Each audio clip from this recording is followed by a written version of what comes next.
Hello বন্ধুরা, আপনারা সবাই কেমন আছেন? আজকের আপনাদের জন্য যে ভিডিওটা এনেছি সেটি খুবই গুরুত্বপূর্ণ একটি ভিডিও। আমি আপনাদের গ্যারেন্টি দিয়ে বলতে পারবো এই বিষয়ে কোনো প্রকার ভিডিও বা ইনফরমেশন আপনি কিন্তু ইউটিউবে পাবেন না। আমি গতবারের অভিজ্ঞতা থেকে আমি এই ভিডিওটা তৈরি করছি। তাহলে বুঝতেই পাচ্ছেন আমি এই ভিডিওটা কোনো অন্য ভিডিও দেখে বা না জেনেই আমি কিন্তু আপনাদের জন্য প্রস্তুত করিনি।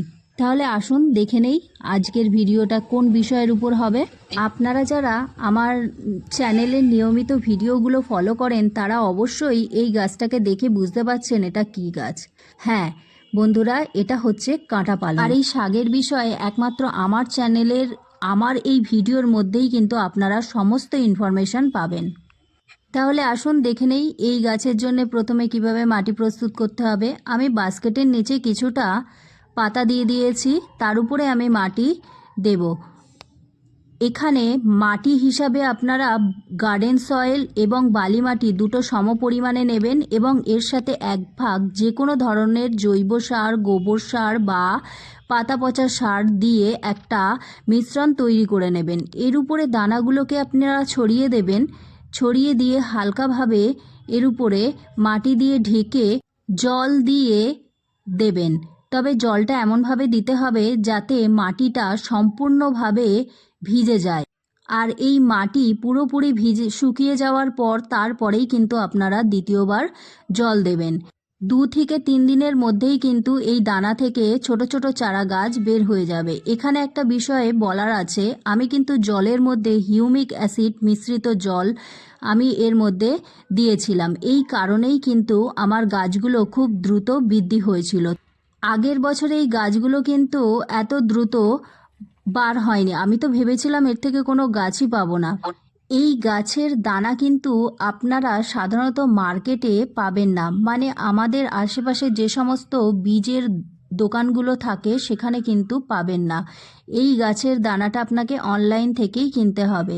আমি এবছর এগুলোকে জিজ্ঞাসা করে দেখেছিলাম, আমি কিন্তু পাইনি। আপনারা জানেন আমি আগের বছরে শীতকালীন সবজি এবং ফুলের বেশ কিছু চারা অনলাইন থেকে কিনেছিলাম, তার মধ্যেই কিন্তু আমাকে এই শাকের দানাগুলো দিয়েছিল। আর আপনারা জানেন তার মধ্যে কয়েকটা করেই দানা থাকে। আমি সেই দানাই কিন্তু টবের মধ্যে দিয়ে দিয়েছিলাম আর তার থেকেই কিন্তু আমি এই গাছ পেয়েছিলাম। আমি দানাটা রাখবো বলেই কিন্তু আমি খুব বেশি গাছের থেকে পাতা সংগ্রহ করিনি বা গাছের শাকটা খাইনি। আমি দানাটার জন্যেই আমি গাছটাকে বড় করেছিলাম এবং দানাটা যখন গাছে শুকিয়ে যায় তখন আমি সেই দানাটা সংগ্রহ করে রেখে দিয়েছিলাম এবছর লাগাবো বলে। এবারে আপনাদের বলি এই গাছের নাম কাঁটা পালং কেন। তার আগে বলতে হবে এটি কিন্তু পালং শাকেরই একটি অন্য প্রজাতি।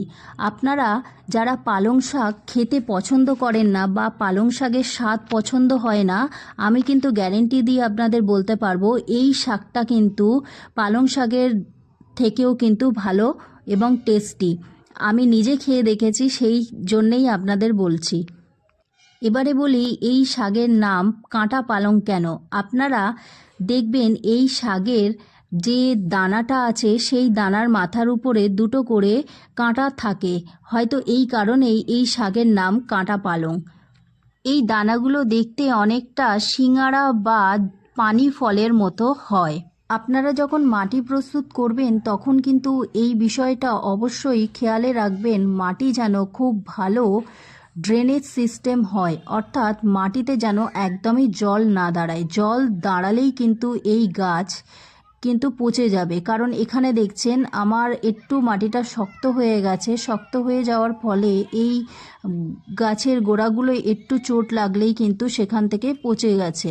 তো আমার অন্য আর একটা বাস্কেটের মধ্যে যেখানে আমি বালির ভাগ বেশি দিয়েছিলাম সেই বাস্কেটে কিন্তু গাছগুলো খুব ভালোভাবে গ্রো হচ্ছে। এই বাস্কেটে মাটির ভাগটা একটু বেশি ছিল, সেই জন্য কিন্তু আমার এই সমস্যাটা হয়েছে। তো আপনারাও কিন্তু এই বিষয়ে লক্ষ্য রাখবেন। আজ প্রায় সপ্তাহখানেক হয়ে গেছে আমি এই গাছগুলো বসিয়ে দিয়েছি। এখন এর মধ্যে এখনও ফাঙ্গিসাইড আমি স্প্রে করিনি। আমি খুব দ্রুত এর মধ্যে একটা ফাঙ্গিসাইড দিয়ে দেবো। আর গাছগুলো দ্রুত বৃদ্ধি করার জন্য খোল জল আমি মিশিয়ে এর মধ্যে প্রতি সপ্তাহে একবার করে দেব। কারণ এই গাছের আপনারা চাইলে রোদ্দুরের মধ্যে বা একটু ছায়াযুক্ত জায়গাও কিন্তু রেখে দিতে পারেন, সেখানেও কিন্তু এই গাছ খুব ভালো বৃদ্ধি পাবে। এছাড়া আপনারা চাইলে আমার মতো জলের মধ্যে হিউমিক অ্যাসিড মিশিয়ে যদি প্রয়োগ করতে থাকেন তাহলে কিন্তু আপনারা এই গাছের বৃদ্ধি খুব দ্রুত পাবেন এবং গাছের যে পচে যাওয়ার সম্ভাবনা আছে তার থেকেও কিন্তু আপনারা রেহাই পাবেন। 2 সপ্তাহ অন্তর আপনারা এই প্রয়োগটা করতে পারেন। সাধারণত ফেব্রুয়ারি মাসের শেষ বা মার্চ মাসের প্রথম সপ্তাহের মধ্যে আপনারা এই গাছের দানা সংগ্রহ করে রাখতে পারেন। দানা সংগ্রহ করার জন্যে প্রথমে কিন্তু গাছের মধ্যেই দানাটাকে পাকতে দেবেন এবং যখন দেখবেন গাছের মধ্যে দানা হয়ে গেছে তখন জল দেওয়া বন্ধ করে দেবেন। গাছেরটা যখন শুকিয়ে যাবে তখন দানাটা বাদামি বা সাদা রঙের হয়ে আসবে, সেই সময় ভালো করে রোদে দিয়ে দানাটাকে শুকিয়ে নেবেন গাছ সমেত। তারপরে এই দানাটাকে ধীরে ধীরে ছাড়িয়ে নিয়ে আপনারা একটা কন্টেনারের মধ্যে সংগ্রহ করে রাখতে পারেন। তবে দানা সংগ্রহ করার সময় একটু লক্ষ্য করবেন, কারণ এই দানাগুলোর প্রত্যেকটার মধ্যে কাঁটা থাকে, কাঁটা ফুটে যাওয়ার কিন্তু ভয় থাকতে পারে। তো আপনারা এইভাবেই মার্কেট থেকে এই শাক কিনে খান। দেখুন শাকের টেস্ট কিন্তু খুব সুন্দর, কারণ আমি নিজে খেয়েছি তাই আমি আপনাদের বলছি। আর এই ভিডিওটা শুধুমাত্র আমার চ্যানেলেই পাবেন। ভিডিওটি আপনাদের উপকারে লাগলে অবশ্যই লাইক, শেয়ার এবং সাবস্ক্রাইব করবেন। আজকের ভিডিও এই পর্যন্তই। ভিডিওটি সম্পূর্ণ দেখার জন্য আপনাদের সকলকে ধন্যবাদ।